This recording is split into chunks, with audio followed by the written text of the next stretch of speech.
Does the flap of a butterfly's wings in Brazil set off a tornado in Texas?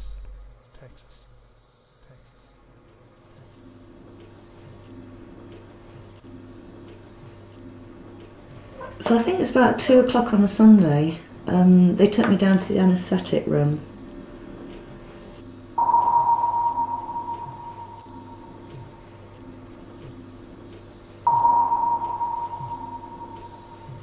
Oh yeah, they made me take my nail varnish off with this really noxious stuff, and all my nails had gone really red.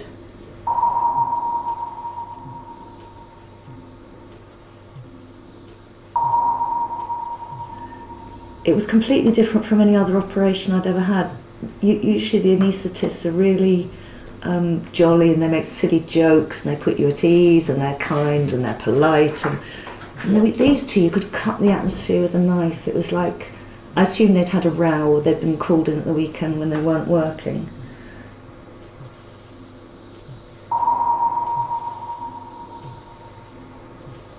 And I felt it sort of up to me to try and break the ice. It was a really weird situation to be in. He was very, very abrupt, very surly, and she looked scared to death, like she didn't know what she was doing. She was fiddling, she was trying to take my blood pressure, and it looked like she didn't even know how to use the machine.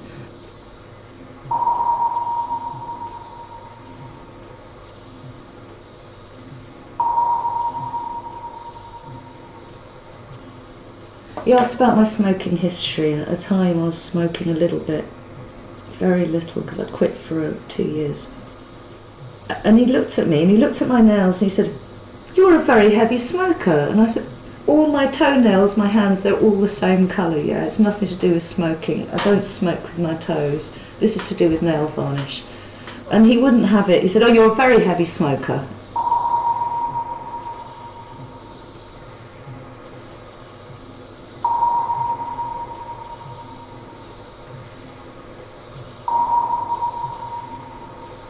I lay down, ready to go. They said, "Breathe some oxygen and you're going to go to sleep."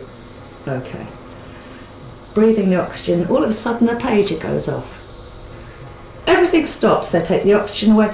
"Oh, we have to leave now, we've been called to an emergency." Now, just before this, they suddenly decided mine was called an emergency, so they had to do what's called rapid sequence induction, which is a specific, they didn't explain it to me, I didn't know what it was then.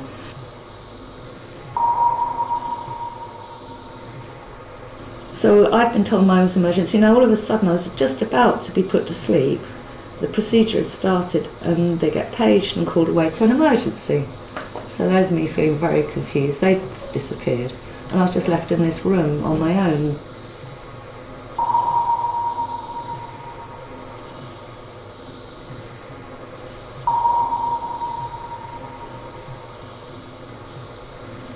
A bloke came in to stand with me because it was obviously going to be a while. I mean, we were just chatting. He was getting married and chatting about his wedding, and it went on and on and on. The minutes passed.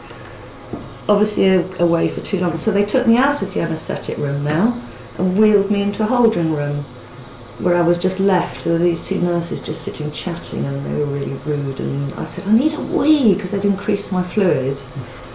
And they even argued with me about whether I needed a wee. I'd say, "Look, I really, really need a wee.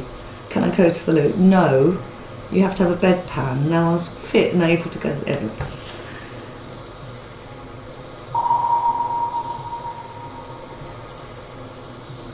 It turns out I was in there an hour or so altogether, I think, while these anaesthetists had disappeared.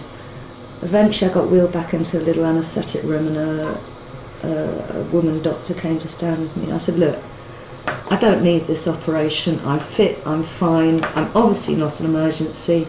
Can I go home?" And she said, "Oh, what should I do?" I said, "Well, they know what they're doing. I'm the patient.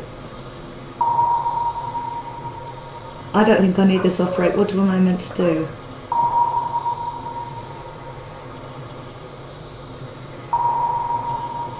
And then the anaesthetist came back. Oxygen slap in my mouth. Very, very strange. Not a word to me. Boom! Da da da. And I was asleep.